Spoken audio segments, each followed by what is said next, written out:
आणि ज्ञानोबारायाचा अवतारकारी ह्या गोष्टीची पार्श्वभूमी कोणत्याही ग्रंथाला आधी कथा असते, पार्श्वभूमी असते. जशी भगवद्गीतेला पहिली कथा आहे, पहिला अध्याय कथाचाच आहे. अर्जुन विषाद वियोग. की अर्जुन कोण होता, त्याची चुलत भाऊ कोण होते, त्याचं युद्ध कशामुळे होतं, कृष्ण परमात्म्याची त्याच्यात काय भूमिका होती सारथी रूपानं, आणि ते युद्ध धर्मयुद्ध होतं. आणि त्या धर्मयुद्धामध्ये रथ मध्ये भागी कृष्ण परमात्म्यानं सारथी असल्यामुळं आणला. आणि दोन्ही बाजूने त्याला आपलं सैन्य दिसलं. आणि मग त्याला गहवर आला एक प्रकारचा की आपलेच आप्तेष्ट मरायला लागली, हे जे कार्य चाललेलं हे चांगलं नाही. धर्मयुद्ध धर्माच्या नावानं चाललेलं युद्ध आहे, पण त्याच्यात आपल्या घराण्याचा काय व्हायला लागला, विध्वंस व्हायला लागलेला आहे. आणि आपले चुलते काके मामा आजे सासरे मेहुणे साडू शेजारी भावकीतली आपलीच मारायला लागलीत.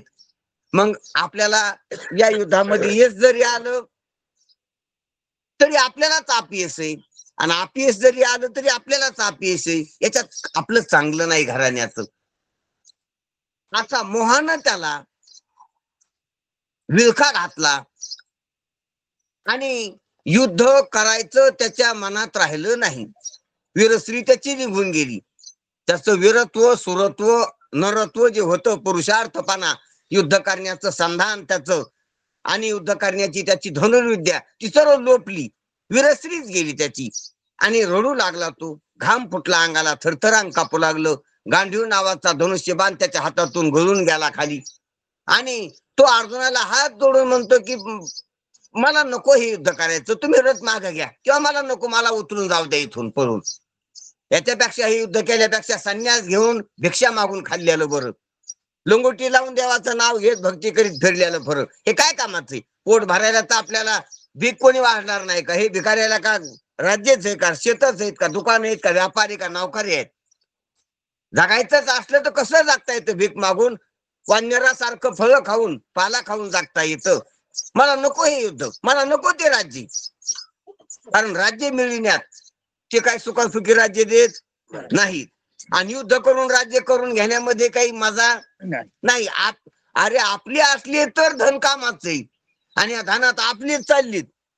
आणि काय करायचं धन? मग भाऊ राहणार, पाहुणे राहुणे राहणार, सर्व मारणारे. तर या समद्याच्या रक्तानं भिजल्यानं राज्य मला कशाला पाहिजे? अशा प्रकारचा अर्जुनाला मोहातला विवेक सुचला.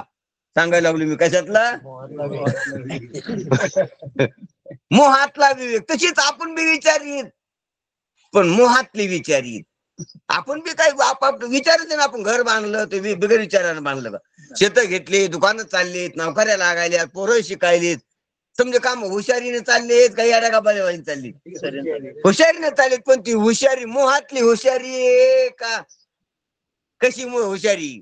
होश मधली हुशारी आहे का बेहोशीतली हुशारी? बेहोशीतली हुशारी. जशी स्वप्नात आपण हुशारी केली काही तर ती हुशारी. निशातला माणूस हुशारी करीत असतोय, दारूच्या नशातला माणूस कसा असतो? त्याला की हुशार असतो, पण ती नशातली हुशारी. त्याप्रमाणे अर्जुनातली मोहातली हुशारी होती ती. आणि ती मोहातली हुशारी मोहातल्या पुढे हुशारी ठरत असते. पण निर्मोही जो परमात्मा, ज्याला मोह नाही माया नाही, माया मोह निरसाल्याला किंवा लागलाच नाही कलंक मायाचा मोहाचा, ज्याला कलंकच नाही, असा निष्कलंक परमात्म्याला ती हुशारी हुशारी वाटली नाही. कारण ही जर तो हुशार आहे, आता पहा ध्यानात घ्या जरा, कृष्ण परमात्म्यानं गोम पकडली, त्याची नाडी पकडली की तू जर हुशार आहे, त्याच्या आधी युद्ध कसे केले होतं? तो महादेवाला युद्ध केले, तो निवांत काय कवाचा संघ युद्ध केले. याच्या आधी तो राजा संघ, विराट राजा संघ काय केलं? युद्ध केले, त्यांना काही नाही होत्या. तू मग तो अनेक प्रसंगामध्ये युद्ध केले, तू तो सूर म्हणून प्रसिद्ध आहे. आणि जर तुला असा शहाणा होता तू, तो धनुर्विद्या कशा शिकला? जर समजा एखाद्या माणसाला इंच उतरायची नाही, तर मग ते मात्र कशाला शिकला तू? तू कानव कशाला बघून घेतली कोणा कोणती? तू अनुष्ठान कशाला केलं त्याच? व्रत कशाला पाळतो त्याची? जे तुला ज्या गावाला जायचंच नाही त्या वाटाला तू लागला कसा? मग तू जर इतका हुशार आहे तर धनुर्विद्या शिकला कशाला? आणि तू जर इतका हुशार आहे तर आधी काहून युद्ध केली? तू महादेवाला जिंकला इतका तुझा पराक्रम आहे, त्याच्यामुळे तुला नर सूर वीर असं नाव पडले. आणि अशा नावाचं तू आता हुशारी सांगायला मला? हे नाव तो कमी नाहीस. हे नाव त्याला काय आज नाव नव्हतं तसं. सुरण वीरण नरण हे त्याचे नाव आहेत अर्जुनाचे. हे त्यानं कमी लिहिले त्याच्या कलेचे, त्याच्या संधानाचे किंवा त्याच्या शौर्याचे नाव आहेत. त्यानं आतापर्यंत धनुर्विद्या शिकलेला, धनुर्विद्येत निपुण असणारे नाव आहेत ती. इतका तू धनुर्विद्येत निपुण असताना आता का तेव्हा तेव्हा तुला महादेवाला जिंकताना, कारण तुला महादेव आपला वाटला नाही, निवांत कवच तुला आपला वाटला नाही, विराट राजा तुला आपला वाटला नाही, आणि ते तुपले नव्हते म्हणून तुपले वाटले नाही, आणि हे बी तुपले नाहीत. ध्यानात द्या जरा गो नाडी. पण तुला तुपले वाटायले. विराट राजा तुपला का नाही? निवांत कवच तुपला का नाही? कारण तुझ्या देहाचा आणि त्याच्या देहाचा काही संबंध नाही, कुळ गोत्र नाही, म्हणून तुला काय वाटायले ते तुपले नाहीत, म्हणून त्याला मारायला तुला बरं वाटलं. त्याला मारून जाऊ तो मिरवणूक निघली तर तो नटला. त्याचा अभ्यास झालं तेव्हा तुला बरं झालं, बरं झालं आदरकी वाटली. आणि आता याच्या संग का वाटाना? तर त्याच कारण आहे तुझ्या देहाचं आणि त्याच्या देहाचं कुलगोत्र एक नव्हतं, आणि तुझ्या देहाचं आणि आता ह्या पुढचे जे युद्धाला आलेले तुम्ही राहिले याच्या देहाचा संबंध आहे का तुमचा संबंध आहे? देहाचा आणि या देहाचा त्या हे पहा, निवांत कवचाच्या देहाचा आणि अर्जुनाच्या देहाचा कुलगोत्राचा काही संबंध नव्हता. ध्यानात घ्या. आणि अर्जुनाच्या देहाचा आणि दुर्योधनाच्या देहाचा कुलगोत्राचा काय होता? जशी एका दुकानातून बुट आणले दोघा जणांना. काय झाले? एका दुकानातून दोघा जणांना बुट आणली तर मग ते काय भावकी झाले? कोण झाले दोघ जण? ते काय झाली? दोघा जणांना एका दुकानातून बुट आणून वापरायला लागले तर दोघ जण भावकी झाले. कशी दोघं? मग हा बुट आहेत भावकी, पण ती बुटावाले भावकी आहेत का? मग नाही ना. त्या खंबार एका जातीचे नसतील, एका धर्माचे नसतील. बुट आणली मग काय झालं? हे जसं आहे तसं देहाचा आणि देहाचा संबंध जर मानायला तू, पण तुपला देहाचा संबंध आहे का? मग हेच शिकलं त्याला. कोणाला? अर्जुनाला. बंद करा ती काय त्याला स्विच ऑफ करून लावा ना. मला ऐकायले का? मी चालते इकडे वाजायला काहीतरी.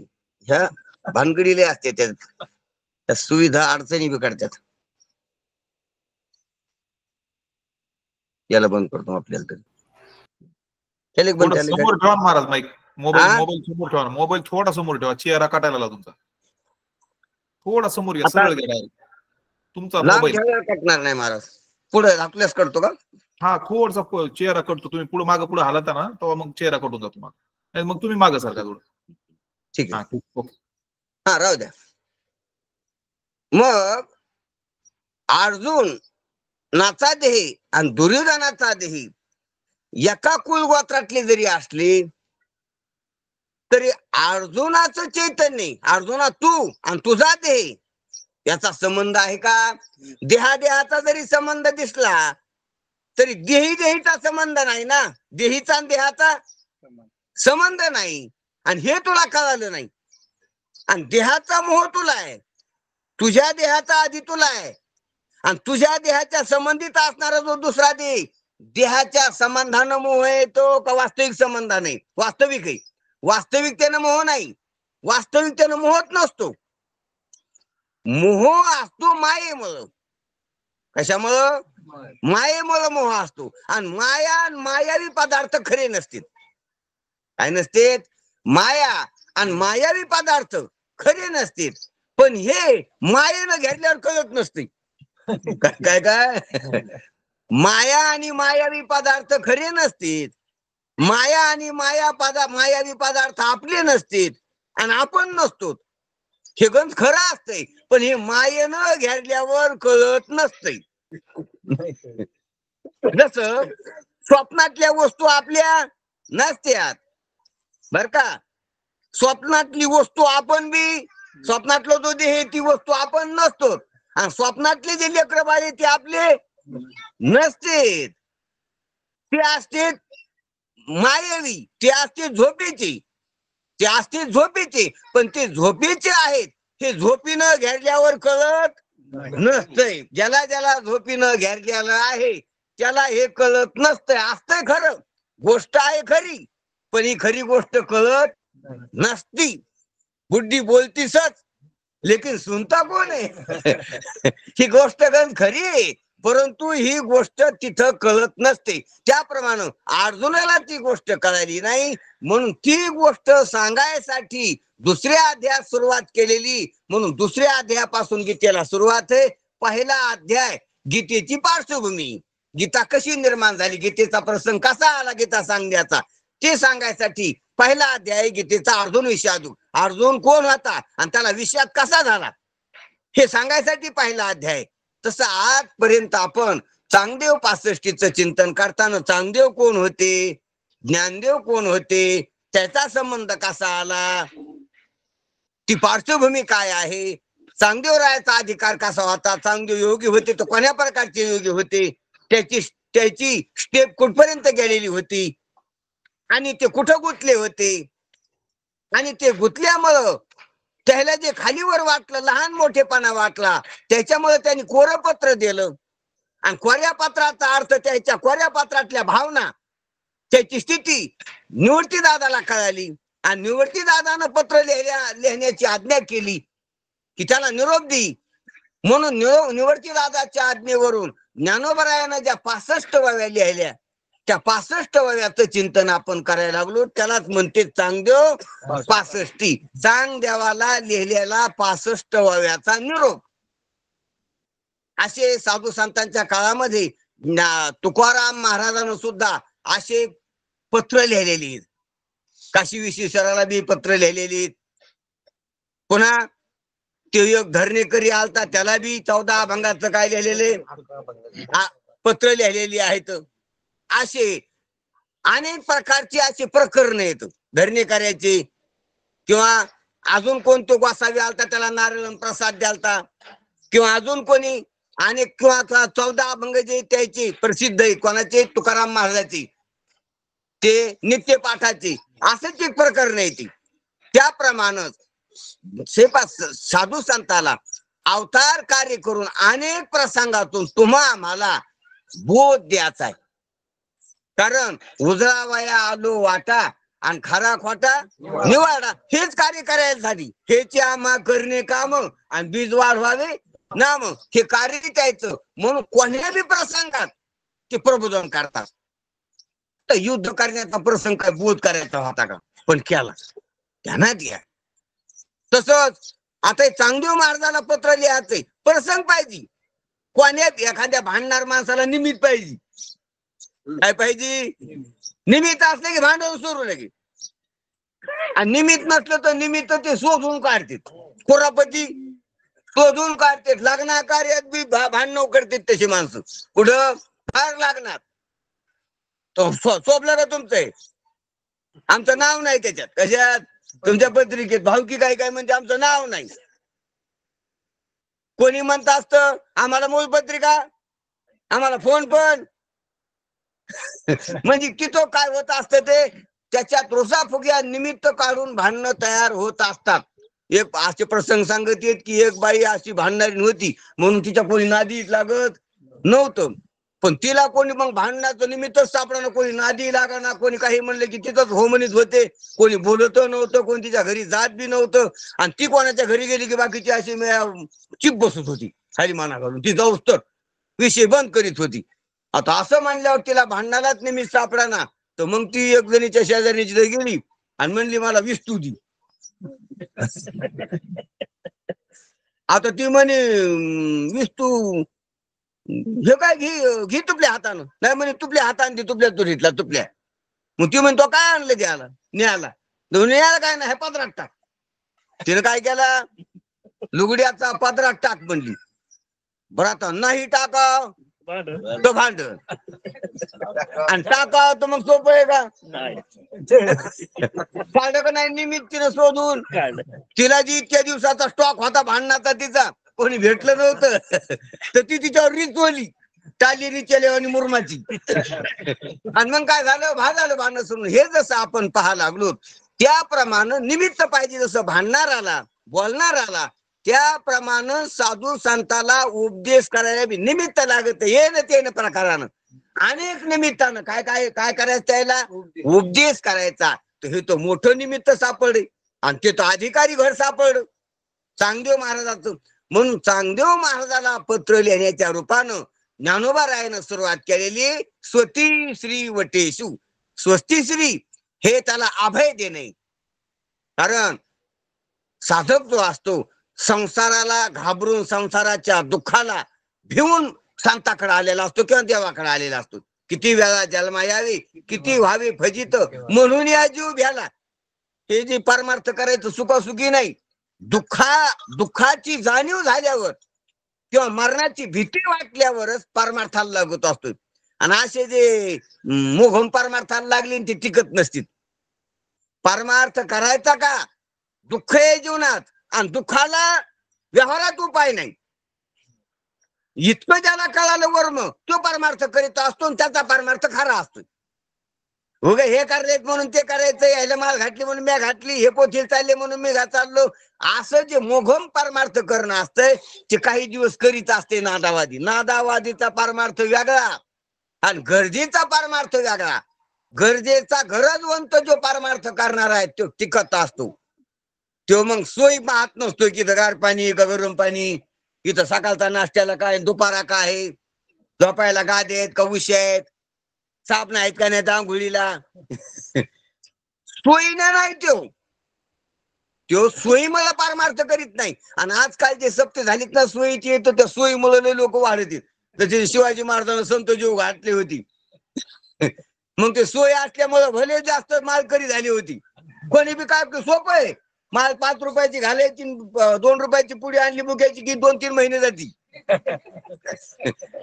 आणि 3 टाइम जेवण फुकट, गाद्या झोपायला, मस्त चांगलं शरबत प्यायला, लिंबू पाणी उन्हाळ्याचं. सोय लागली ना मालकऱ्याची संख्या वाढत असते अशी व्यवस्था लावली. हा तशी जास्त सोय असल्यावर सुद्धा त्याची संख्या बी काय होत असती. मग आमदारा खासदाराच्या सप्त्याने कसं काय लोक जास्त येतात.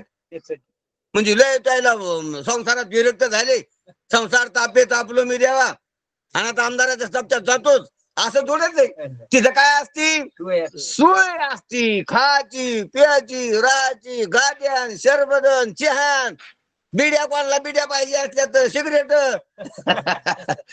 तिथं काय असती सोय असती. आणि अशा सोयीनं सोयीवाले काय झाले असते जमलेले असते ते. म्हणून परमार्थात व्यवस्था पाहू नाही. अरे व्यवस्था जर लागली संसारात तर परमार्थच कशाला करायचा. काय संसारात सोय नसती, आपसोय असती. सद्गुरु वाचूनी सापडे ना तो हे करावं लागत आहे. सोय इथं लागत असती आणि इथं म्हणजे इथं खाण्यापिण्याची नाही, खाण्यापिण्याची सोयच नसती महाराज. एक तर खाणं पिणं हे करावं लागतंय. मला सांगतो जीवाच्या माग सर्व दुःखाच आहे. ध्यानात घ्या, जीव जो झालाय ध्यानात घ्या तर त्या दुःखामुळेच वासनेमुळे, वासनात दुःख आहे पहिली गोष्ट. तू वासनेमुळे जीव झालाय, दुःखामुळे दुःखच आहे ते, वासनात दुःख आहे. मग वासना जर दुःख आहे तर ती वासनाप्रमाणे पदार्थ मिळण्याचं बी दुःख आहे. मिळालेले पदार्थ भोगण्यासाठी देह लागतो, देह बी दुःखच आहे.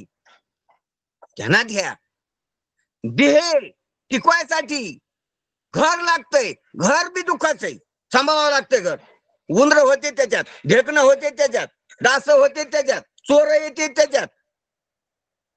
घरामध्ये तुकाटी असते, काय होते घर सारावं लागतंय, धुवावं लागतंय, साफसफाई ठेवावं लागतंय. घरावाले घर कामावाले बेजार असतील घरात. ध्यानात घ्या, देहात तसंच आहे. प्रत्येक वस्तू तापदायक आहे संसारातली बारकाईने विचार केला तर. बारकाईने विचार केला तर सर्व तापदायक आहे. देह तापदायक आहे, घर तापदायक आहे, शेती तापदायक आहे. ध्यानात घ्या बरं का. इकून पाहिलं तर व्यतिऱ्या कोण कोण पाहिल्यावर समजा निराश करायसारखे, समजा तापदायक आहे. आणि ध्यानात घ्या इकूनच नाही, मग देहासाठी निर्वाहासाठी अन्न लागते. अन्न मिळणं तापदायक आहे, कष्टप्रद असते. ते अन्न शिजिणं बी, स्वयंपाक करणं बी कष्टप्रद असते. आणि ते भूक लागते म्हणून खावं लागते. आणि भूक नावाचा रोग आहे. काय जसे अनेक सर्दी, पडस, खोकलं रोग आहे आणि त्याला औषध उपचार असतोय, तसा भूक नावाचा आणि तहान नावाचा एक रोग आहे. प्राणाचे दोन रोग आहे. ती प्राणाला दोन रोग आहेत. कोणते? तहान आणि भूक. सुधा त्रास ना प्राणाचे धर्म, प्राणाचे धर्म आहे दोन. मग प्राणाचे धर्म नाही, प्राणाला झालेले रोग आहेत ते. आणि प्राण लागते शरीरासाठी आणि प्राणाच्या पाठीमागे दोन रोग आहेत. आणि त्या दोन रोगांसाठी मग नेहमी औषध घ्यावं लागते. अन्न आणि पाणी औषध आहे बरं का.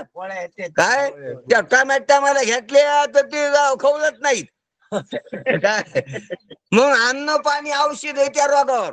सारखा भवरोग आहे, भवरोगातले रोग आहेत अनेक प्रकारचे. मनाचे रोग तसेच आहेत, देहाचे रोग तसेच आहेत. आपल्याला देहाचे आध्यात्मिक रोग माहित आहेत, प्राणाचे रोग आहेत. प्राणाच्या रोगाला रोज औषध उपचार आहे. 2 टाइम, काहीला 3 टाइम औषध येते.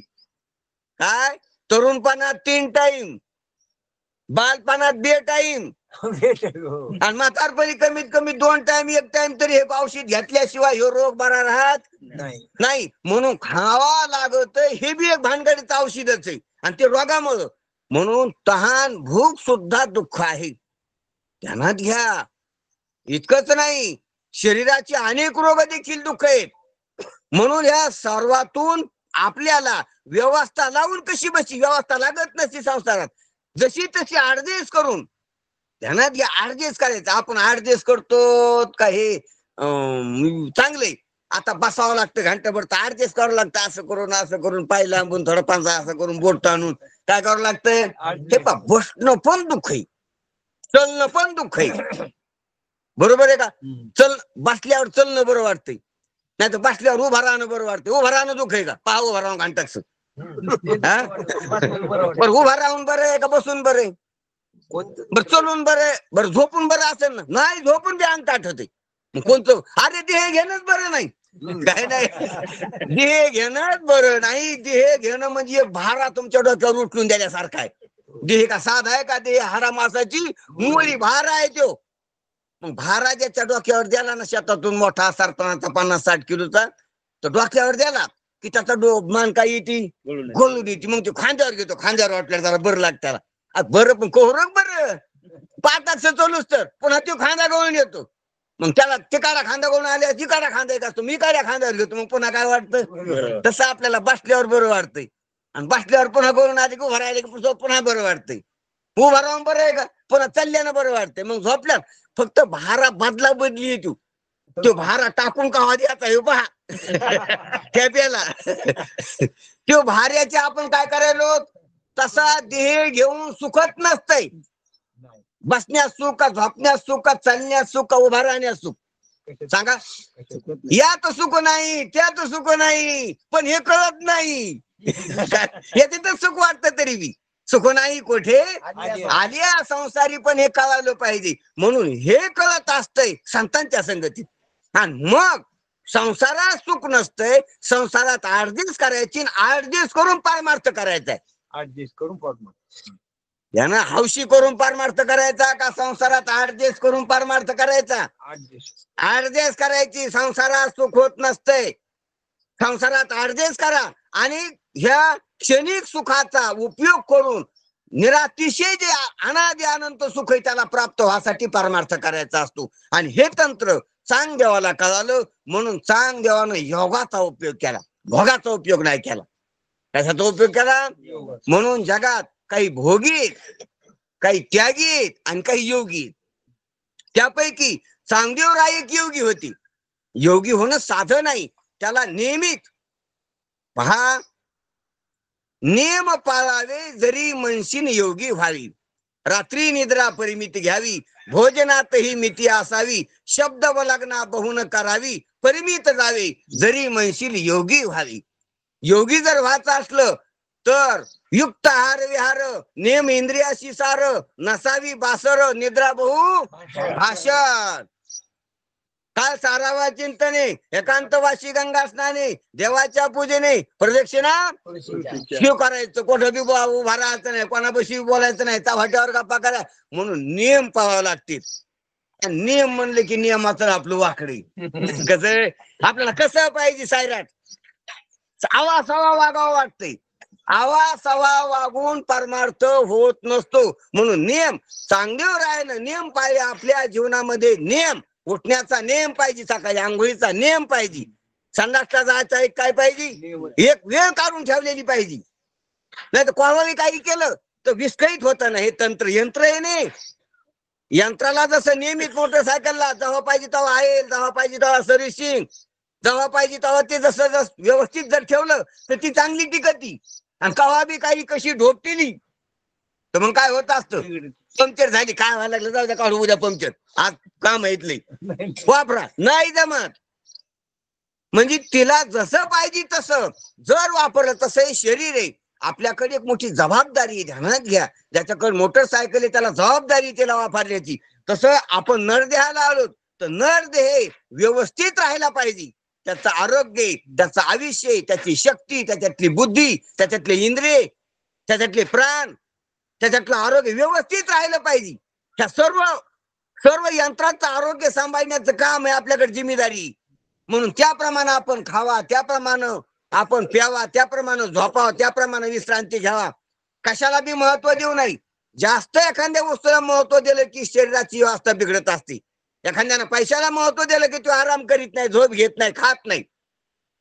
कपड्याला महत्व दिलं की तो बसत नाही कुठे बी, फुफुट्यात जागेवर उभाच राहतो, टंगडे मोडूस तर उभा राहतो. कारण की इस्त्री मोडन, डाग पडते, कपडे मलते. कपड्याला महत्व दिलं तर आणि शरीर गेलं ना तो मातीत. म्हणून कुठं बी शरीराला महत्व द्यावा. व्यवहारात हे पहा, व्यवहारात शरीर महत्वाचे, तुमचे दागिने महत्वाचे नाही, कपडे महत्वाचे नाही, पैसा महत्वाचा नाही, घर महत्वाचं आहे. काय महत्वाचं आहे? शरीर. शरीर महत्वाचे. देह हा सादर पहावा निश्चित, सर्व सुख येथ नाम आहे. शरीर महत्वाचं आहे व्यवहारात. आणि शरीर शरीरासाठी महत्वाचं नाही, संसारासाठी महत्वाचं नाही. शरीर परमार्थासाठी महत्वाचं आहे. कारण येण्याची शरीर आहे आणि शरीरा येणे शरीर महत्वाचं आहे. नुसता चांग भांग करायला का, कपडे घालून फुगीरपणाने फोटो काढायला का? शरीर महत्वाचं आहे कशाला, दाढी आणि कटिंग करायला का, सजवायला का? शरीर महत्वाचं आहे परमार्थासाठी. शरीर उत्तम चांगले, शरीर सुखाचे घोसले, शरीरे साध्य होई केले महत्वाचे. या शरीरानं जे साध्य करायचं ते साध्य होते. कारण शरीरे साधिले बरोबर अनेक जणांना सुख याज्ञवल के दत्त कपिल म्हणी हरीशी जाणून हे शरीराचं महत्व आहे. आणि ते शरीर आपल्याला भेटलं, जे सुखाचार्याला भेटलं, जे शंकराचार्याला जे भेटलं, जे दत्त कपिलला मोल मुनीला भेटलं, ज्ञानोबा तुकोबरायला जे भेटलं, ते शरीर तसं त्या दर्जाचं. हे पण ध्यानारानं काही कमी केली नाही, फक्त वापरणाऱ्यानं ध्यानात घेतलं. ज्ञानोबा राहायला जे शरीर भेटलं विश्वराकडून ध्यानात घ्या. आणि तुम्हाला आम्हाला जे भेटलं काय कमी? ज्ञानोबा राहायला किती डोळे होते, तुम्हाला किती? आमचं काय खरंय, आपण मूर्ख असल्यामुळे आपलं काही खरं नाही का? तिकून वाढ कमी. ज्ञानोबा राहायला किती कान होते आणि तुम्हाला किती? अरे इकून पाहिल्यावर ज्ञानोबा राहायचं हे शैल जितकं आलंय तितकं तुमच्या बी आलेलं आहे. फक्त मी आणि तिकून गेलो, दोन भावाला सारख्याच वाटण्या करून दिल्या. पण एकाची बंजाडी झाली, काय झाली? बंजाडी झाली, कर्जबाजारी झाला. आणि एकाची मळा झाला आणि प्लस राहिला, त्यानं शेती पुन्हा वाढली आणि यानं इकली. मग बापाकडे दोष का नाही का वाटण्या करून द्यायच्यात? वाटण्या करून द्यायच्या. मग या दोहीला मारत होता काय मग तू वाटण्या नाही करून दिल्या? मग याचं बिगाव लागत होतं. वाटण्या करून दिल्या ते चांगलं झालं, रास्त केल्या. पण यानं कसं केलं तसं हे हा दे ज्ञानोबा रायनं, तुकोबा रायनं, नाथ रायनं, रंगनाथ गुरुजीनं, बाबुराव महाराजांना कसा वापरला आणि हा दे आपण कसा वापरायलो, तर तुलना करा. आपल्याला जर ह्यावा दावा करायचा तर असा करा ना, त्याने कसं केलं ना आपलं, आपण ह्यावा जाणार भावकी संघ दुसऱ्या संघच करायला लागलो. आताच महाराजांना सांगितलं आपण जे करायला लागलो दुसऱ्या संघ, म्हणून करायचा तर असा करा. म्हणून करा रे बापानो साधन हरीचे मनुष्य देहात येऊन. म्हणून चांग देवाना असं तांत्रिक शरीर वापरलं आणि एक जगामध्ये आरोग्य, आयुष्य, बुद्धी, शुद्धता, स्थिरता राखून ठेवली. हे कमाई आहे पा. कमाई जर करायची असली तर ही कमाई, घरण वाडेन पैसान बंगलन अलंकारण वस्त्रन हे नाही, हे नश्वर आहे. कमाईच करायची असली तर आरोग्याची कमाई करा, शक्तीची कमाई करा, बुद्धीची कमाई करा, शुद्धतेची कमाई करा, स्थिरतेची कमाई करा. हे भांडवल आहे मुळातलं, साधन रूप भांडवल आहे. आणि याच्यावर हे जर मिळविलं म्हणून चांगदेव वेळा नव्हता. चांग देवानं जे आवश्यक आहे ते मिळलं. त्याला आपण असतो तर आपण काय मिळलं रे? आपण चांग्या कोऱ्या चांग्याला काही येत नव्हतं. बरं त्याला नव्हती येत, बरोबर खरं बी हाय लिहिलेलं ते येत नव्हतं. तुम्हाला आपल्याला काय येतं त्याला विचारलं पाहिजे. तू चांग्याला हसायला लागला, चांग्याला चांग्या म्हणायला लागला. अरे त्याला चांग्या म्हणावं ज्ञानोबरायानं, त्याला चांग्या म्हणावा मुक्ताबाईनं, कोणाला ते कोरा आहे असं म्हणावं कोणी, मुक्ताबाईनं. बरबटल्याने त्याला कशाला कोरा म्हणावं कोणी? जो बरबट शेंडी सगळं गटारात बुडालेला आहे आणि त्यानं अरे कोरा बरा तो यापेक्षा भरलेल्यानं कोऱ्याला नाव ठेवू नये. आणि कोणी ज्यानं शाहीचा छारा काढून उत्तर पत्रिका रंगविली, छारा काढून आणि एकानं कोरी ठेवली आणि एकानं बरोबर दिली, 100 पैकी 100 मार्क पडतील अशी 3 जण विद्यार्थी. कोण कोण? एकानं छारा काढून शाहीनं पत्रिका भिजविली, फाशीली फाटा द्याला, आणि एकानं कोरी ठेवली येत नाही म्हणून, आणि एक जणानं व्यवस्थित लिहिली. 3 जण व्यवस्थित लिहिलेली मुक्ताबाई, कोरी ठेवणारे चांगदेव आणि छारा काढून भरणारे तुम्ही आणि मग आता कोऱ्याला नाव छारा काढून ठेव, भरिणारा ठेवा का व्यवस्थित लिहिणारा ठेवा? कोऱ्याला नाव ठेवायचंच असलं, कोऱ्या पत्रिकावाल्याला नाव. प्रश्नपत्रिका उत्तर पत्रिका कोरी ठेवली म्हणून 0 मार्क पडले त्याला. आणि याला किती पडले? कोणाला? त्याला तरी नुसतं 0 मार्क दिले आणि याला तर मारलं. मास्तर काय करीन? जर तो शिक्षक असला तर कोऱ्या पत्रिकावाल्याला काय देईन? 0 मार्क देईन, मारायचा नाही. आणि ज्यानं भरली, हातो भरली, पत्रिका बी भरली आणि मग कानाला खाजीलं तर तोंड बी काय केलं? तोंड काय झाली जगामादी? काय झालं?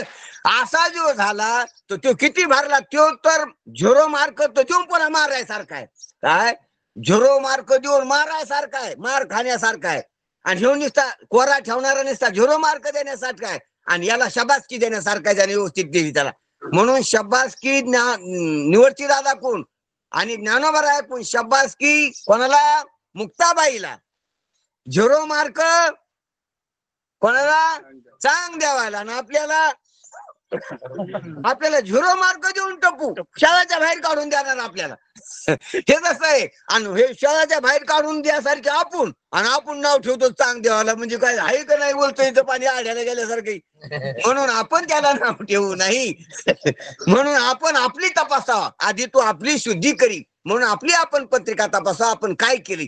आपण तर असं केलंय, एक तर पत्रिकावर पुन्हा काही लिहिता येत लिहाला, कांडी बी ठेवली, शाही बी ठेवलेली, शाहीची बरबादी, कोऱ्या पत्रिकाची बी बरबादी.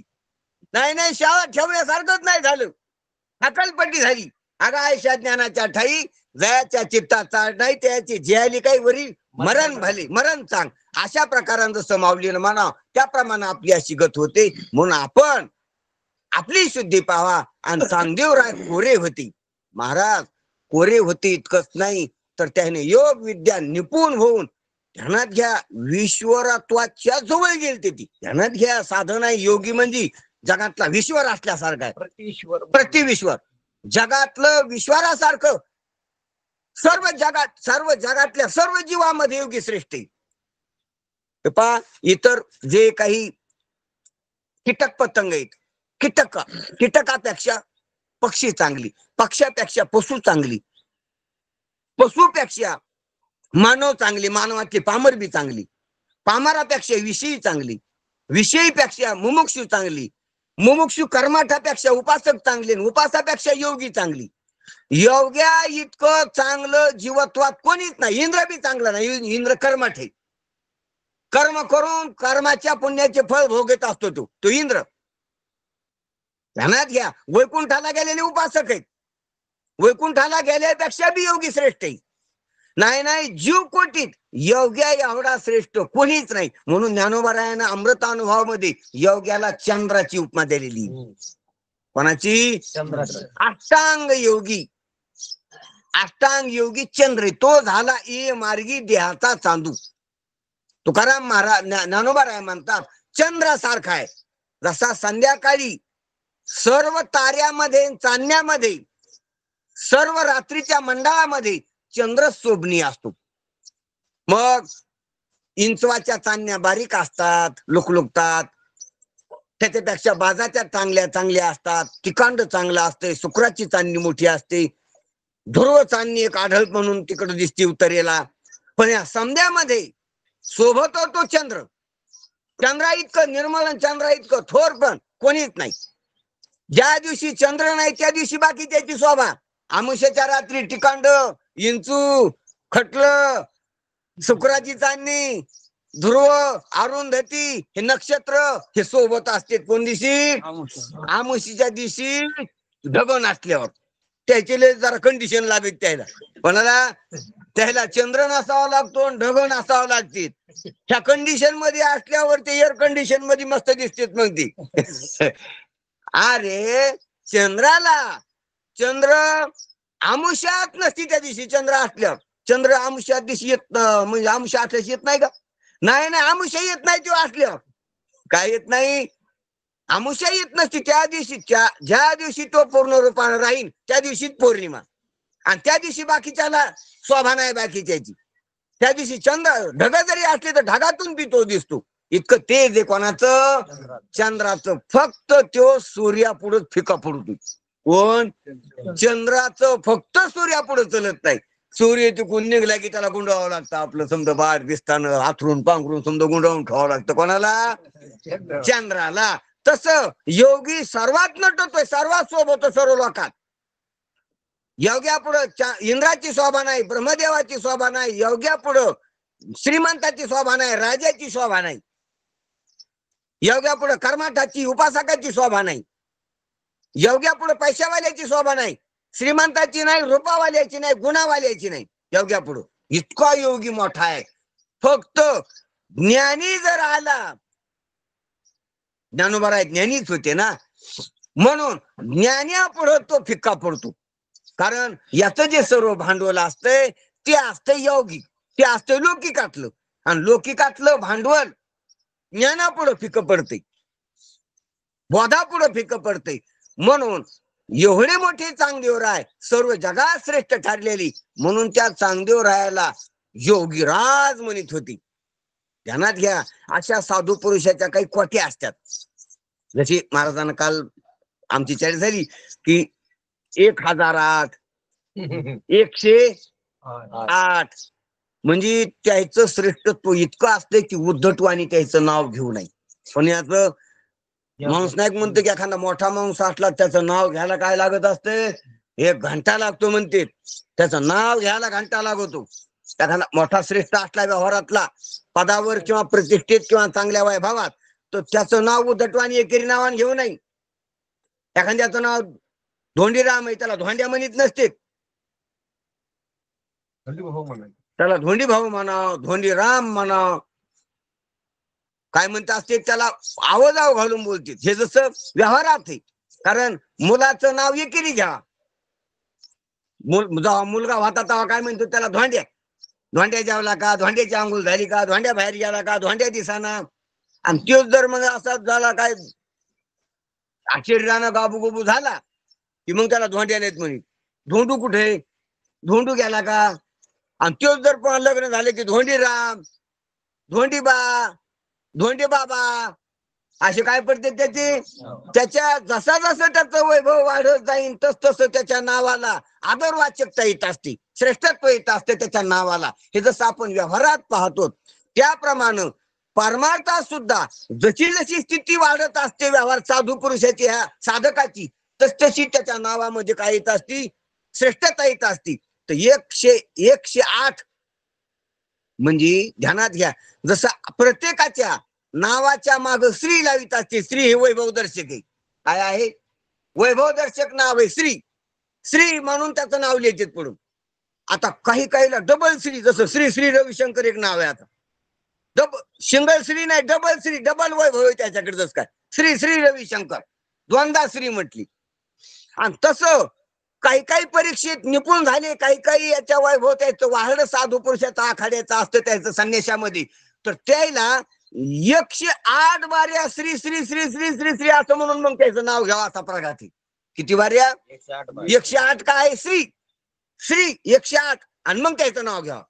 पण 108 लिहायला पत्रिका पुरायची नाही म्हणून पण गुरु महाराज दोनदा श्री श्री म्हणल्या निरुक्तीचा दोष येत नाही का?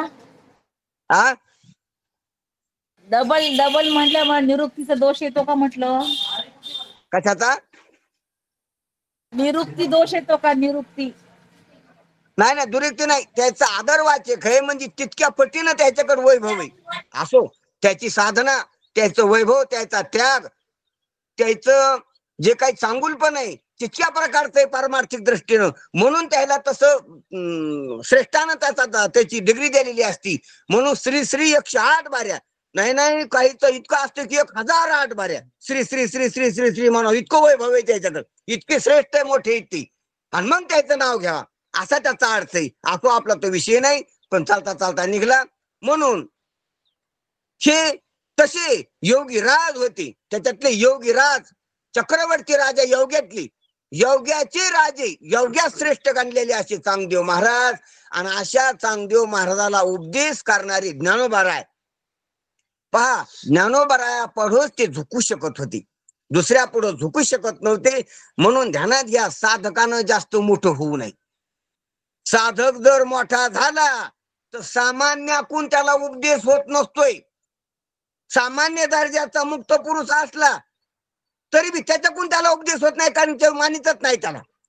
म्हणून बंधनात जास्त मोठेपणा कामी नसतोय. चांगदेवराय बंधनात होते आणि जास्त मोठेपणात गेलते. जर ज्ञानोबारायासारखा अवतार होत नव्हता तर ते कोणापुढे झुकत नव्हते, तसेच बद्ध राहिले असते. त्याचं गनिमत आहे, भाग्य आहे. त्या काळात ज्ञानोबारायाचा अवतार झाला आणि ज्ञानोबाराया पुढचं वैभव त्याच्यापेक्षा मोठं होतं. योगिक बी, लौकिक बी, अवतारिक बी, ऐश्वर्य वैभव होतं त्याचं, ऐश्वर्य संपन्न होती. म्हणून त्याच्याकडे असलेल्या त्या सामर्थ्यामुळं, नाही तर त्याला तर कोणी बी मुक्त पुरुष मुक्त करीत होता ना, पण त्याची भावना त्याच्यावर बसली असते, हे मोठे ते लहान. म्हणून जोपर्यंत बंधन आहे, बंधनामध्ये जास्त मोठेपणात येऊ नये. बंधनातला मोठेपणा उरफाटा घातक असतो. कारण जनक हे पा, मग त्याला मोठेपणाचा अहंकार नसावा तितकी युक्ती पाहिजे.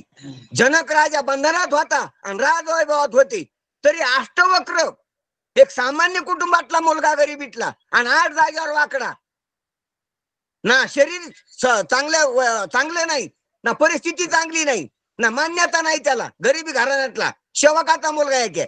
पण तरी बी त्याचं ज्ञान पाहून आपला मोठेपणा दूर सारण्याचं सामर्थ्य पाहिजे. ध्यानात घ्या. म्हणून साधकावर एक जिम्मेदारी, आपण श्रीमंत असावं ना आपले गुरु गरीब असावं, आणि आपली श्रीमंती बाजूला सारून आपण त्याचं ऐकावं. त्याला युक्ती लागते, त्याला तितका मोठेपणा लागतो मनाचा. आपण शिकलेले तर गरीब निराक्षर आहेत गुरु आपले, जस काय आपली शिक्षण बाजूला, डिग्र्या बाजूला सोडून, आपलं वैभव बाजूला सोडून त्या गुरुची शरणागती करण्याची हिंमत लागती. आणि ही हिंमत बहुतेक नसती. मोठेपण डोक्यावर बसते आणि खाली उतरत नसते. डोक्यावर बसायला सोपं आहे मोठेपण, आणि खाली उतरायला अवघड आहे. लेकरू काढायला बसतंय पण जेव्हा गावाला जातो खाली उतरलं पाहिजे, नाही ते किरकिर किरकिर सुरू करीत असते ते. खांद्यावर डोक्यावर घ्यायला लेकरू चांगलंय, अंगावर असतंय, आवडत आहे मुख्य घ्यायला त्याची, पण मग तीर्थापूरला नाही तर तिकडे घनसावंगीला जाताना मग कळत ते सोडीतच नाही. ते बोचडावानी गच्चिट कत मग ते स्वार्थ आलं पाहिजे. तसा मोठेपणा स्वार्थ आला पाहिजे आपल्याला. आणि चांगदेव राहायला ते स्वार्थ आला नाही स्वार्थ आला. जेव्हा तिथं चमत्कार पाहायला भीत चलिलेला तेव्हा गळून गेलं ते चिखलाच्या टिरी त्याचे बऱ्याच्या चांगल्या उन्हात गेले असं गळून गेले ते. उन्हाची तिरी मी पहिले शिकाय झाले नाही.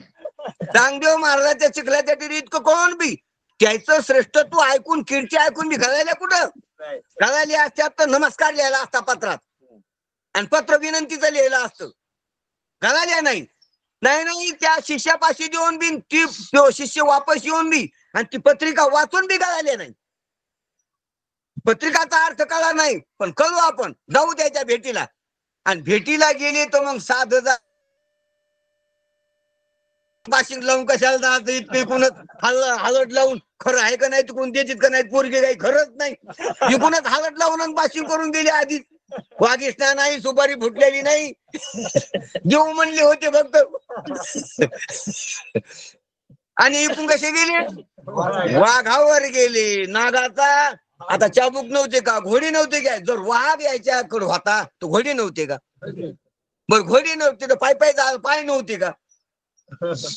पण पायी जाण्यात अपमान घोड्यावर जाण्यात श्रीमंती दिसली असती. पायी जाण्यात दरिद्री दिसली असती. वाघावर जाण्यात योगिकता दिसली. कारण वाघावर अजून कोणी गेलेलं व्यवहारात माणसं कोणी वाघावर चलत म्हणून हे असं रस्त्यानं जाताना कुपाट्याने काऊन गेली. कसे गेले रस्त्याने गेले का कुपाट्याने गेले. कुपाट्याने गेले तर काठी जायलाच मोरडी. रस्त्या 4 माणसाच्या रस्त्यानं जायचं ना. पायी जाणं तर घोड्याचा काळ होता. रथात जायचं बसून. पण ते तर फिक्क वाटलं असतं. जसे काही महाराज लोक असतात आमच्यासारखे समजे लोक चहा पिते तर ते म्हणजे आम्ही चहा नाही देत. काय पाहिजे दूध पाहिजे. आता दूध बरेच लोक घ्यायला लागलेत मग कॉफी पाहिजे. काय पाहिजे त्याला काहीतरी वेगळं पाहिजे. काय पाहिजे समजेच लोक चहा घेते ते जनरल मध्ये मोडत. महाराज चहा घेते महाराज काय घरी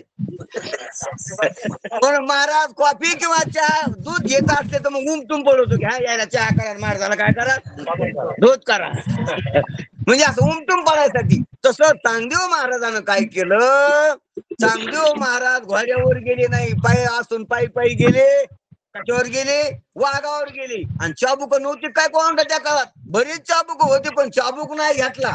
काय घेतला सर्प घेतला. एखारी नाग सर्प घेतला आणि मग गेली कुठं बार ठासून गेले का फुसका बार गेले. बार ठासून गेले. पुन्हा माग लावा जमा शिष्यमंडळ स्तुती पाठक वर्णन करणारे लोक शिष्यमंडळ त्याची दीक्षा घेतलेले लोक समजे घेऊन गेले तिथं.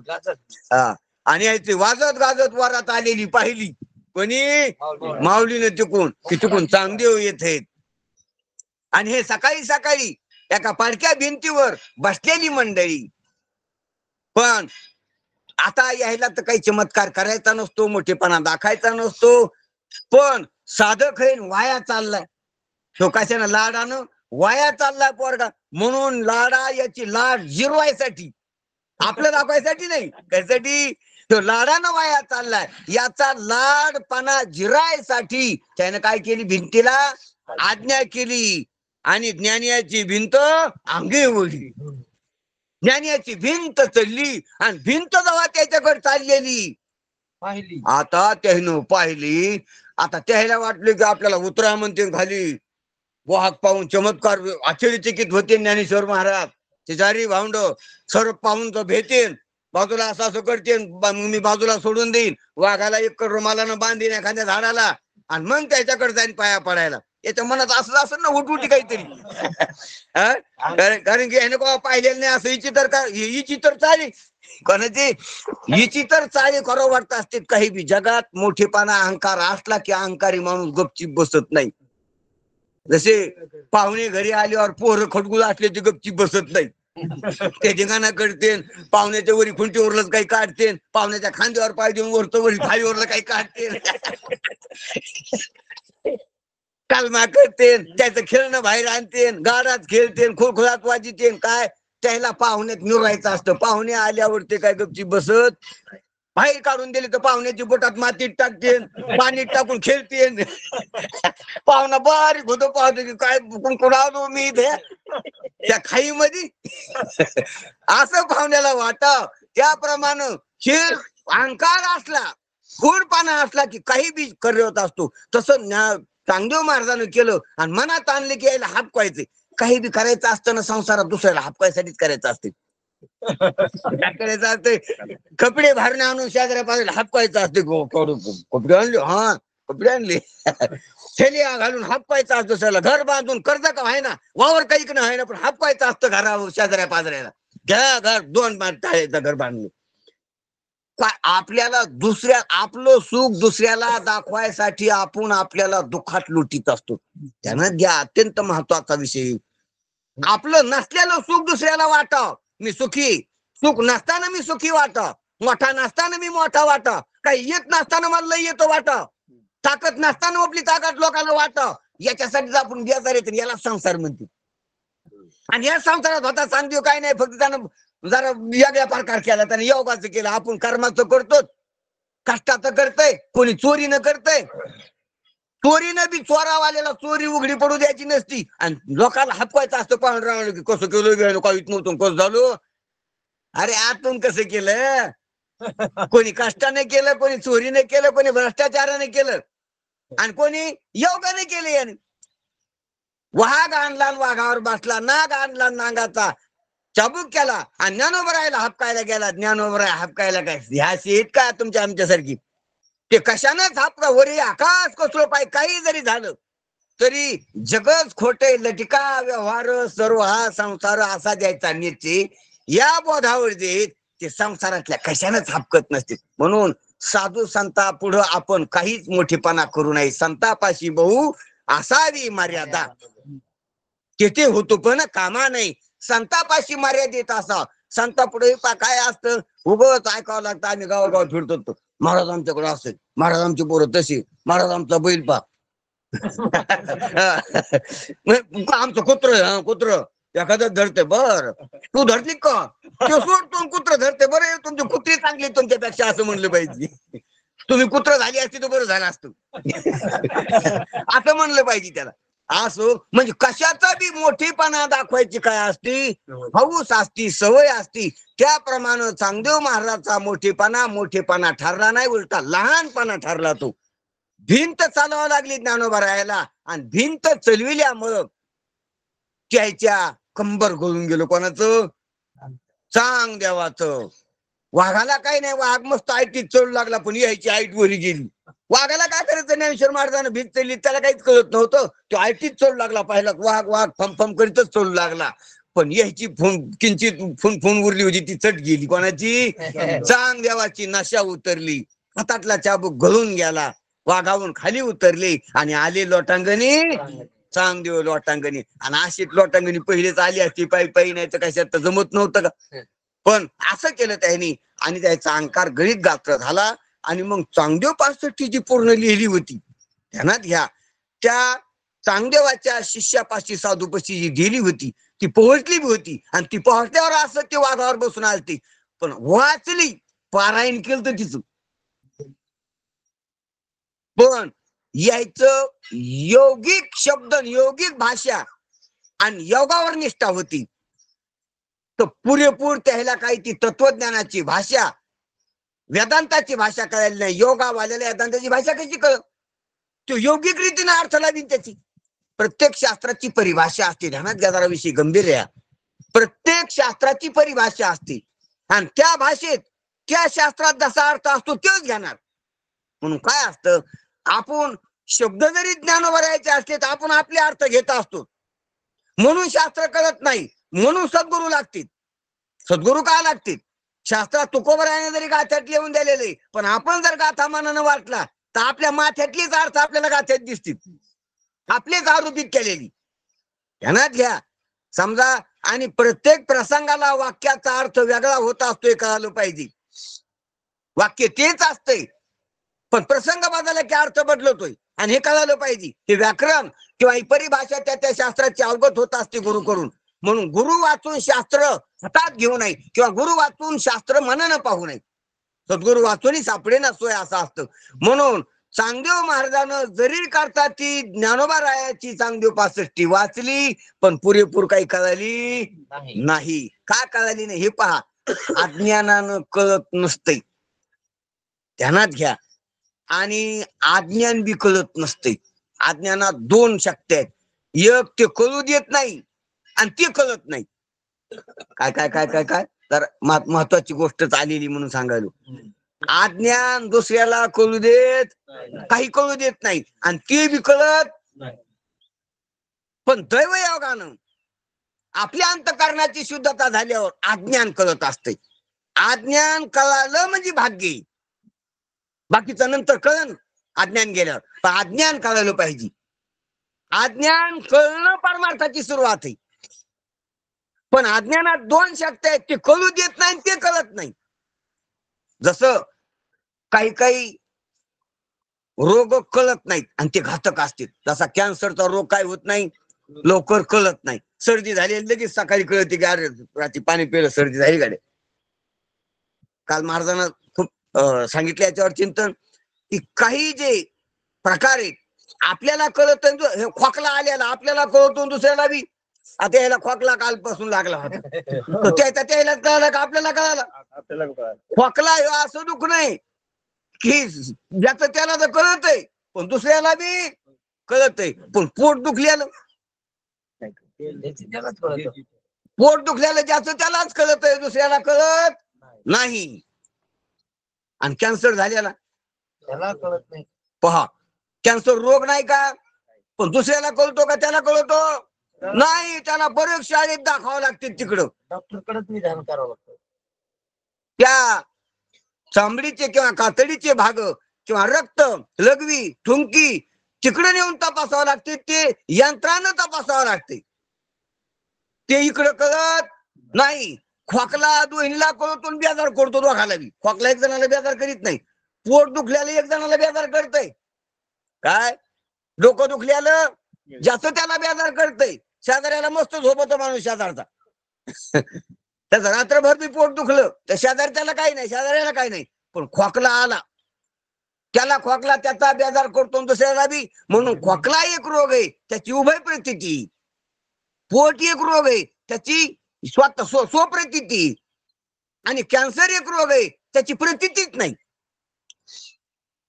तो दुसऱ्याला कळत नाही स्वतःला कळत नाही. जसे रोगाचे प्रकार पाहिली तसं अज्ञान दुसऱ्याला कळत नाही आपलं अज्ञान आणि आपल्याला कळत नाही आपलं अज्ञान. आणि म्हणून असा सावला गोंधळ चाललेला आहे. समजा आपण कुणाला कळतोच वाटतं.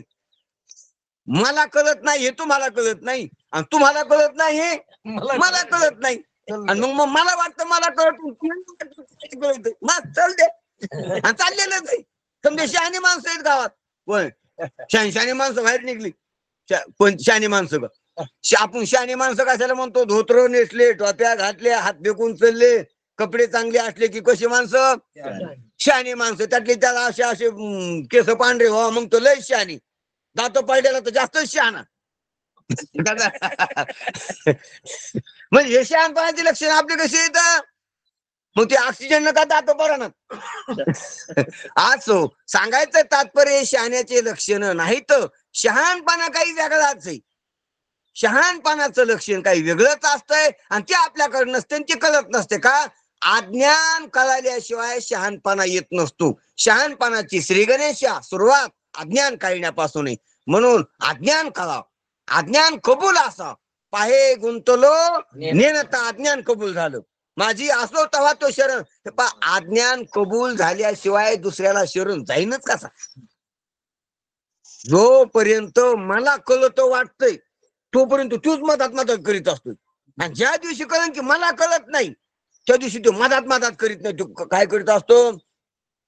आपल्याला वाटत असतं मला स्वयंपाक येतो. ते समाजाचे स्वयंपाक करताना मग तो म्हणतो टाका मीठ टाका अजून.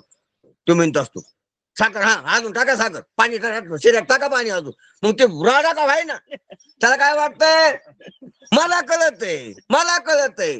आणि बऱ्याच फासल्यावर मग लोक म्हणतात तुम्ही मदत बोल नका बरं. समजा स्वयंपाकाचा नाश करतात तुम्ही तिकडे जाऊच नका स्वयंपाकाकडे, तुम्ही जेवायला पण केलं बसा तिकडे बघतो. पण त्याला दम निघत नाही, ते म्हणतो त्यावेळेस पाचका झालता, पण मला लय स्वयंपाकाचा पहिल्यापासून काय आपला हात गुणच आहे. असा कसा हात गुण आहे तू हारा करण्याचा, येडी हालत.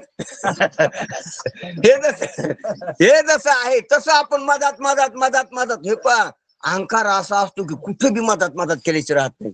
इतकंच नाही, मौतीला जरी गेले तरी तिथं बी ते मधात केल्याशिवाय भाषे लाकड राहतात. असं करणार, इकडून करून करा, इकडून करून बारा, त्याला तिकडे सामना असं सोडा, ते त्याच्या गाठी बांधा, गाडगं इकून नारा, इकडून बारा, इकडे दोन करा, खाली बसा तुम्ही. बरं त्याला म्हणा खाली बसल्यास तो माणूस उठून बसतो का? कसं केलेलं बरं राहते, कसं केल्यानं यश येते याच्यात. ह्या कामात यश तुमचं काय करतो आम्ही, तुम्ही समजतो आम्ही कोणीच काही करीत, तुम्ही सांगतो तसे कुंकून तोंड करायचे, कसं बसायचं, कोणाला उभं करायचं, कुंकून लाकडं टाकायचे, फुलं कुंकून टाकायचे, समजा तुमचं करतो. पण याच्यात फायदा सांगा आम्हाला काय तुमचा, ते उठून बसली पाहिजे का तुम्ही झोपता त्याच्या जागेवर. ध्यानात घ्या, म्हणजे त्याचा फायदा काय, शहाणपणाचा फायदा काय, त्या फक्त अहंकार आहे. शहाणपणाचा फायदा काय नाही कळलं पाहिजे, फक्त अहंकार गाजवायचा असतोय. तिथं अहंकार इंचू पाताळाची जाय, अरे तिथं तू अहंकार शेष माताबंदी बाय, तू मसन वाट्यात पण तू अहंकार चालला, तुला कळत ना काही. मसन वाट्यात तो शिव बसा तुपल्या अहंकाराच्या, मान खाली व्हावा तिथं.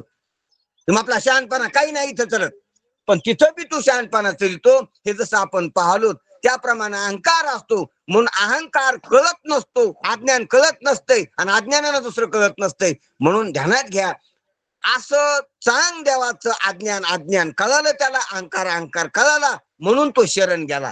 आणि शरण गेला की संत त्याला सोडित नसते, त्याला अभय कर देत असते. मग ज्ञानोबराया दर्शन झाल्यावर, ज्ञानोबराया संघ आलिंगन झाल्यावर तिथं शांत रीतीने बसलेले सिद्ध आश्रम असे सिद्ध बेटावर, आणि मग चांगदेवराय म्हणतात, विनंती करतात की ज्ञानोबराया काही म्हणा, तुम्ही चांगदेव 65 मला लिहिलेली 65व्याचं पत्र लिहिलंय, मी त्याचं वाचन केलं, परंतु पाहिजे तसा मला काही अर्थ कळालेला, तुम्ही तुमचं जे मनोगत आहे ते मला पुरेपूर कळालं नाही, मला सांगा. पण जे महात्मे असते, जे श्रेष्ठ पुरुष असते, अवतारी पुरुष, ते एक काम डबल करीत नाही.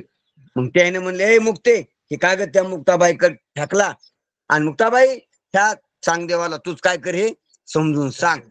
मग एका झाडाखाली बसून चांगदेवराय आणि मुक्ताबाईनं ते पत्र हातात घेतलेले एक ओळी वाचिती, आणि चांगदेवाला चांग्या म्हणून, निगुर्या म्हणून, क्वार्या म्हणून, 1400 वर्षाचा म्हणून, योगी म्हणून काय करते, ती शिकविती, उपदेश करते. तर त्याच्यात ती पहिली ओवी आपण कालपासून पाहलो की स्वस्ती श्रीवटेशू, ए चांगदेवा, ज्ञानोबा दादानं तुला स्वस्तिक्षम कल्याण दिले, तू त्याचा आशीर्वाद घ्यायला पात्र झालास, त्याचा उपदेश घ्यायला पात्र झालास, त्याच्याकडे आलास, त्याला शरण आलास, म्हणून तुला स्वस्ती कल्याण असो, असं ज्ञानोबरायानं पहिल्या कडव्यात सांगितले.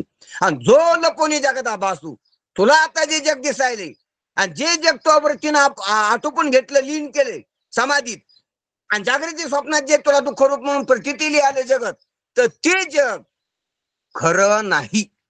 ध्यानात घ्या, आपल्याला जग कळतंय 4 प्रकारानं कळ नाही आपलं. ध्यानात घ्या, आपल्याला काही दिसतंय, जे रूप आहेत प्रकाशात डोळ्यानं दिसते, जग दिसतंय काय आपल्याला, जग कळतंय काय आपल्याला, जग आठवतंय काय आपल्याला. हे पहा 3च प्रकार आहेत, कळतंय, दिसतंय, कळतंय ना आठवतंय. डोळ्यानं जे काही आहे 7 रंग आणि अनेक रूप आकार हे दिसते, डोळ्या वाचून 4 इंद्रियानं कळतंय, दिसत नाही. आणि दिसल्यालं आणि कळाल्यालं मनात आठवतंय मागचं भूतकाळातलं. आठवणीनं काही जगत आहे आपल्याकडे आता, कळण्यानं काही जगत आहे आता, आणि दिसण्यानं काही जगत आहे आता. दिसतंय काय, कळतंय काय, आठवतंय काय. ध्यानात घ्या, आणि 4था स्तर सांगायचा राहिला अजून. दिसतंय ते डोळ्यानं, कळतंय ते बाकीच्या 4 इंद्रियानं, आठवतंय ते मनात. ध्यानात घ्या, पण दिसल्याला ठरत नाही, दिसतंय पण ठरत नाही, कळतंय चार इंद्रियानं पण ठरत नाही विवेकानं, आठवतंय अंतःकरणात आठवतंय पण ठरत नाही विवेकानं. हे तीन कळतंय, दिसतंय आणि आठवतंय. जरा ध्यानातच घ्या जरा महत्वाचा विषय. कळतंय, दिसतंय, कळतंय, आठवतंय, बस त्या याच्यापेक्षा जगत नाही काही. समजा जगात ठोक माना तीनच प्रकार आहेत. पण दिसल्याला बी ठरत नाही विवेकानं सत्य, कळल्याला बी ठरत नाही सत्य विवेकानं, आणि आठवल्याला बी सत्य ठरत नाही. काय काय दिसतंय? डोळ्यानं रूप दिसतंय प्रकाशात. रूप दोन प्रकारचे आहेत. प्रकाशित रूप ते प्रकाशाचं आहे सूर्याचं, आणि प्रकाशित रूप 7 रंगाचं आहे, आणि प्रकाशक रूप सूर्याचं आहे. प्रकाशाचं सूर्याचं प्रकाश हे रूप आहे ते प्रकाशक आहे, आणि सूर्याच्या प्रकाशात 7 रंगाचे जगत प्रकाशित आहे. झाली का? दोन प्रकार झाले, प्रकाशित रूप, प्रकाशक रूप. हे दिसण्याचा विषय. आता डोळा सोडून नाकानं गंध कळतो, जिभेनं रस 7 कळते, गंध 2 आहे, सुगंध आणि दुर्गंध. तसे तर लय मोठे ठोक मानान 2 वर्ग आहेत. गंधाचे किती वर्ग? सुगंधा वर्गात काही गंध आहेत आणि दुर्गंध वर्गात काही गंध आहेत. झाले अनुकूल प्रतिकूल 2 प्रकारचे गंध आहेत. 7 प्रकारचे 6 प्रकारच्या चवी आहेत. शलरस म्हणते त्याला. कडू, गोड, तिखट, खारट आणि आंबट आणि तुरट. बस 6 प्रकारच्या जगात चवी त्याला शलरस म्हणतात. 6 प्रकारचे रस जिभीनं कळतेत, 2 प्रकारचे गंध नाकानं कळतेत बर का. आणि उष्ण, थंड, मऊ, कठीण हे 4 प्रकारचे स्पर्श त्वचेनं कळतेत. झाले त्वचेचे विषय. आणि कानानं ध्वनी आणि शब्द कळतेत. किती? ध्वनी, ज्याला अर्थ नाही ते ध्वनी, आणि अर्थासाठी वापरलेले ते शब्द. हे 2 प्रकार कानानं कळतेत. ध्वनी आणि शब्द कानाचा विषय, सुगंध आणि दुर्गंध नाकाचा विषय, 6 रस जिभेचा विषय, आणि कठीण, मऊ आणि गरमगार हे 4 स्पर्श त्वचेचा विषय. इतकं जग आहे आपलं कळण्यातलं. आणि दिसण्यात प्रकाशक रूप आणि प्रकाशित रूप 2 रूप आहेत.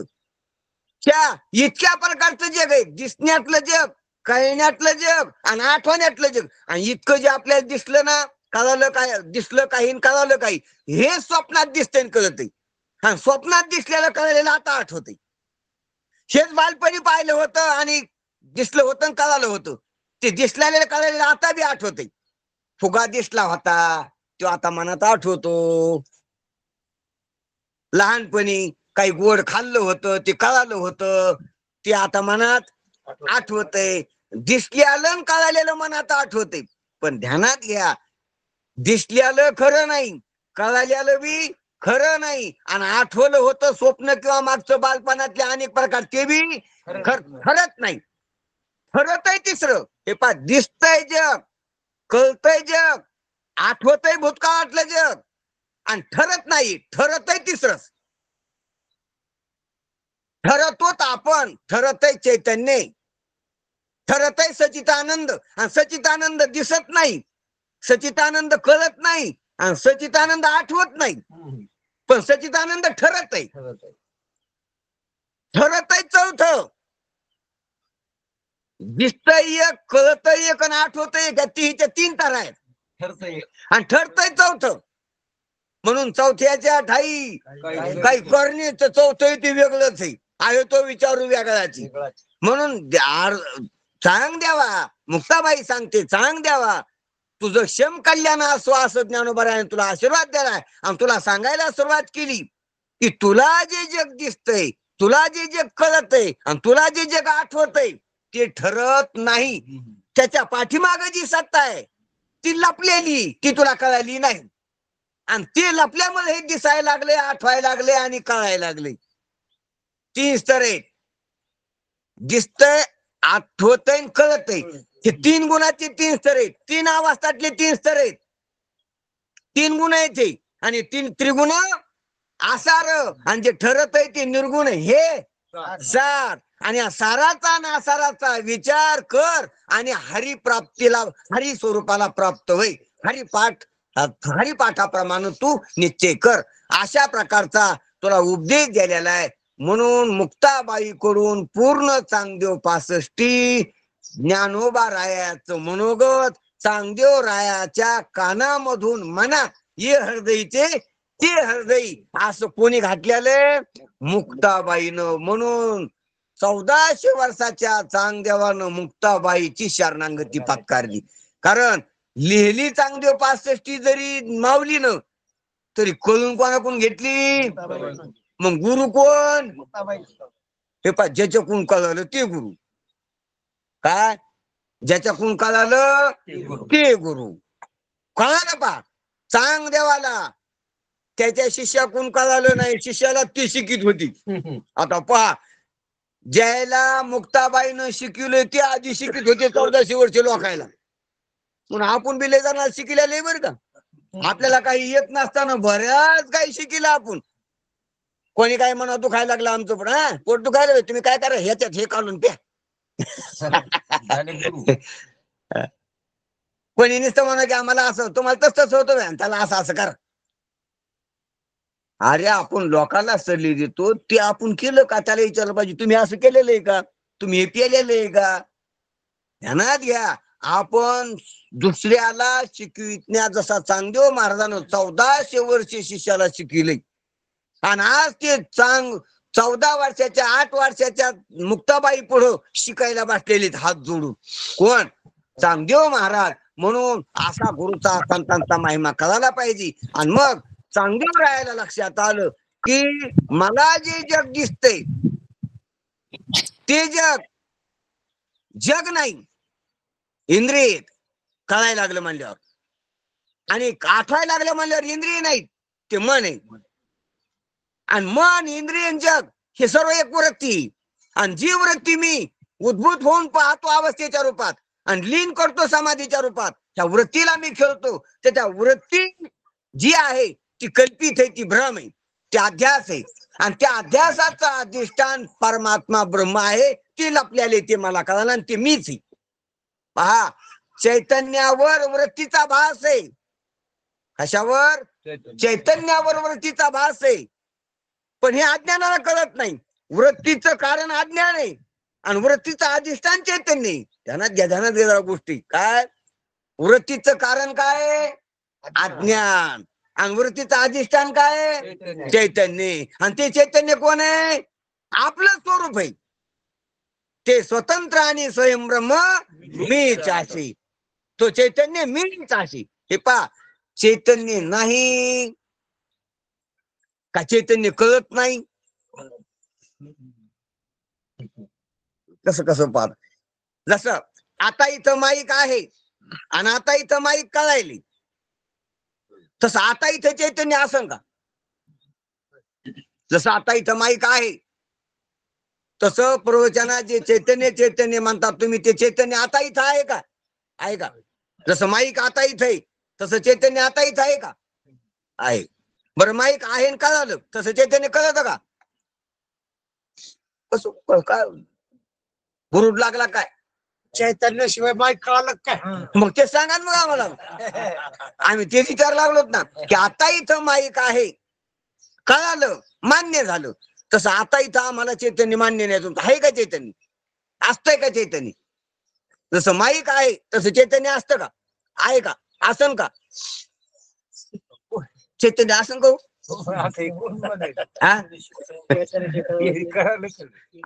असा प्रश्न विचारणाऱ्याला विचारलं पाहिजे की माईक कोण म्हणायले? माईक कोणला कळालं? माईक आहे म्हणलं कोण? चैतन्य आहे म्हणाले असं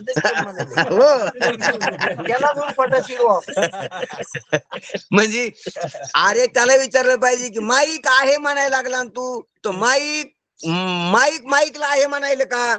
माईकला माईक आहे का? माईक कोणाला आहे? माईक ज्याला आहे तेच कोण आहे? चैतन्य. माईक ज्यानं मान्य केलं तेच कोण आहे? माईकाचं अस्तित्व माईकच्या अस्तित्वाला आहे का? मग माईकचं अस्तित्व माईकचं आहे का? का त्याला ज्यानं मानलं त्याच आहे? माईकला ज्यानं मानलं त्याच अस्तित्व आहे. मग तेच. मग हे पहा चैतन्य आता आहे, चैतन्य इथं आहे, चैतन्याचा अनुभव आहे आणि ते चैतन्य मीच आहे. 4 गोष्टी ध्यानात. काय? आता इथं माईक आहे, बरोबर आहे, आता इथं माईकचा अनुभव आहे, बरोबर आहे, पण आता इथं माईक मी नाही. बरोबर आहे. हा, आणि आता इथं चैतन्य आहे, चैतन्याचा अनुभव मी, आणि ते चैतन्य मीच आहे. म्हणून आत्मरूपानं त्याला लक्षात घ्यावं लागतंय. पण या रूपानं महाराज म्हणते की नाम जे आहे ते आत्मतत्व धरी तोची एक. नामस्मरण करी तोची एक नाही. नामस्मरण तर कर, पण आत्मतत्व धरी तोची एक. त्या नामाला आत्मत्वानं पकड. ते मी तत्वमाशी अहम ब्रह्मस्मी, त्या रूपानं त्याला पकड. म्हणून सांग देवा, तू जरी वृत्तीचा खेळ खेळत असला योगाच्या प्रक्रिया करून, योगाच्या साधना करून, तरी बी वृत्ती कल्पित आहे हे तुला कळणं बाकी आहे. तू जगात गुंतला नाही, तू भोगात गुंतला नाही, तू शरीरात गुंतला नाही, तू इंद्रियात गुंतला नाही. इकडे जरी तू शहाणा ठरला असला तर तू वृत्तीला कळण्यामध्ये गाफील आहेस अजून. तू लोका इतका येडा नाही आणि संता इतका शहाणा नाहीस. काय तू लोका इतका गेलेला नाही, मान्य आहे. म्हणून तुपल्या लोक माग लागलेत, मान्य आहे. म्हणून तू लोकात घातलास, मान्य आहे. पण तरी संता इतका तू शहाणा नाहीस. संता इतका कसा शहाणा नाही? अरे संताला वृत्ती भासमान करालेली आणि वृत्तीचं अधिष्ठान मी करालेलं, आणि इतकं तुपल्या गुंडी बाकी, इतकी खून तुला करायची राहिलेली, आणि इतकं करून घेऊ वर्म कळालं पाहिजे. तुका म्हणे वर्म यारा नागवी तो भ्रम. जर वर्म नाही कळालं तर भ्रमात पडत असतो, तसा तू भ्रमात पाडलेला आहे. चांगल्याला जग सत्यत्व बुद्धीच्या भ्रमात पाडलेला आहे. चैतन्य मी आहे, अहम ब्रह्मस्मी, हे तुला कळायचं राहिलेले. ब्रह्म वेगळं वाटतं तुला परोक्षानं.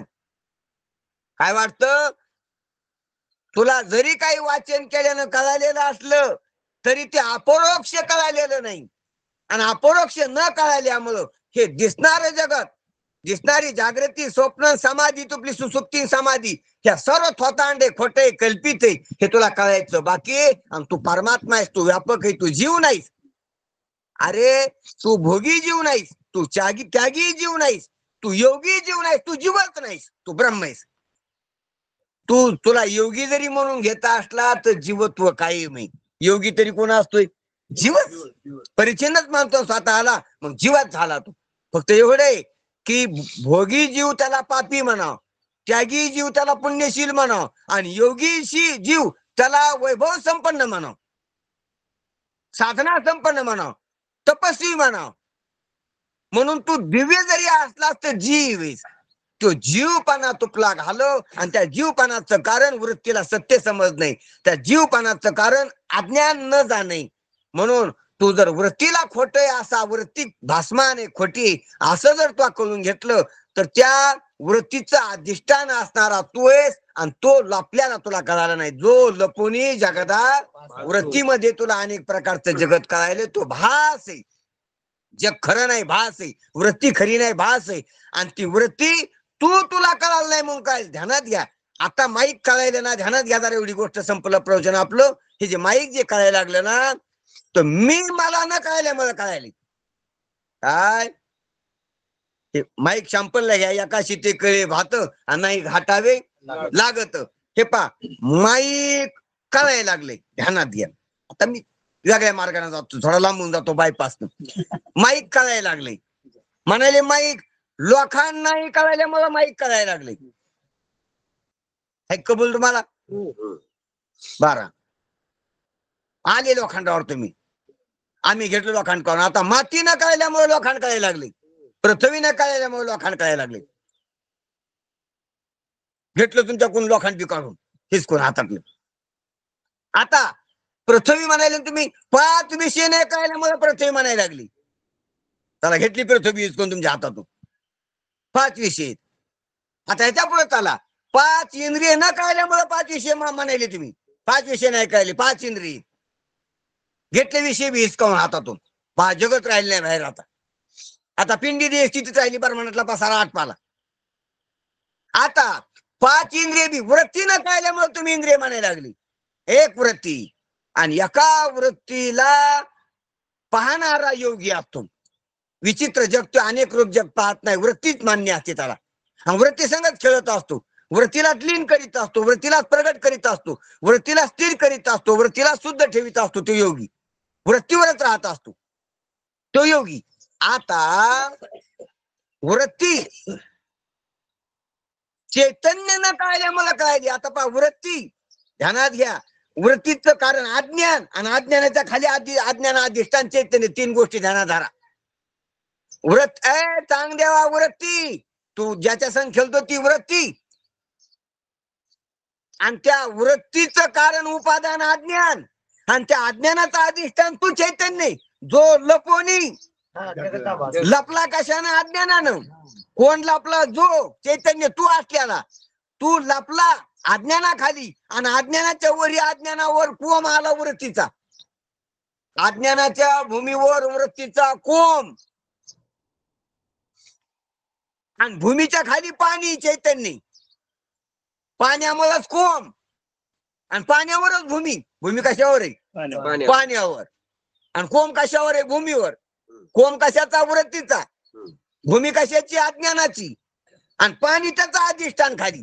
हे जसं दृष्टांत सिद्धांत त्याप्रमाणे चैतन्य तू चांग द्यावा. चैतन्यावर अज्ञान अध्यस्त आणि अज्ञानाची वृत्ती 3 गुणाची, राजस वृत्ती, तामस वृत्ती, सात्विक वृत्ती, आणि त्या वृत्तीमध्ये जगत. म्हणून जग नाही वृत्ती, वृत्ती नाही अज्ञान, अज्ञान नाही चैतन्य, ते चैतन्य तू आहेस तत्वमाशी. अशा प्रकारचा चांग देवाला जो लपोनी जगदा भासू. तुला जग दिसलं ना, तू चैतन्य आहेस हे तुला लपले म्हणून. आता तू चैतन्य हे जर तुला उघड केलं असतं तर मग जगाचा ग्रास होतो. जग नाही, वृत्ती नाही, बंधन नाही, काहीच नाही. बंधन ते नाही ठावे, मुक्त काश्या मानावे अशी तुझी स्थिती होईल चांग द्यावा.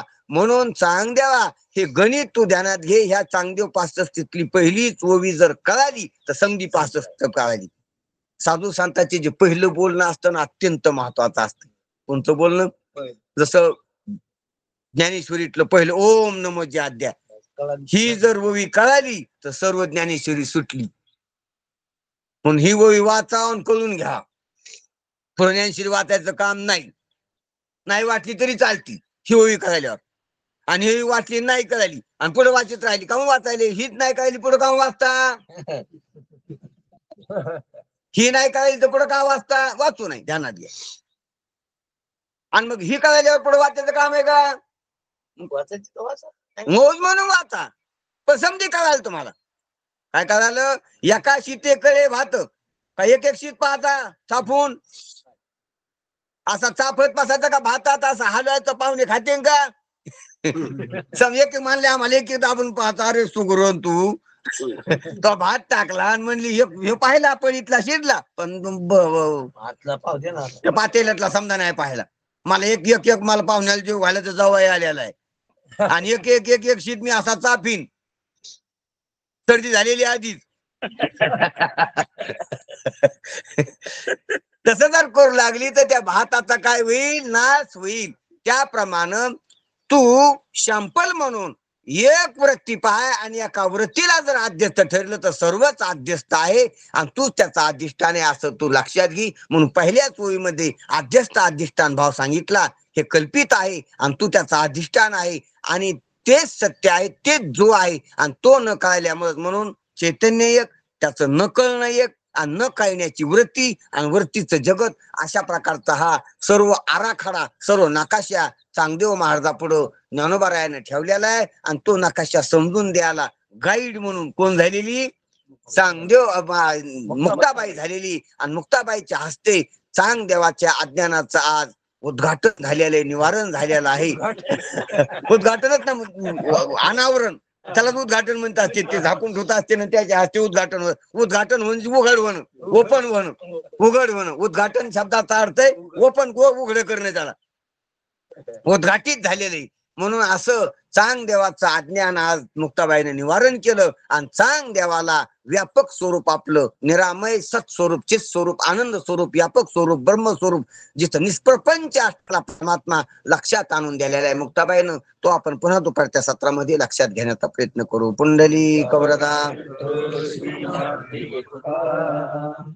ज्ञानेश्वर महाराज रामकृष्ण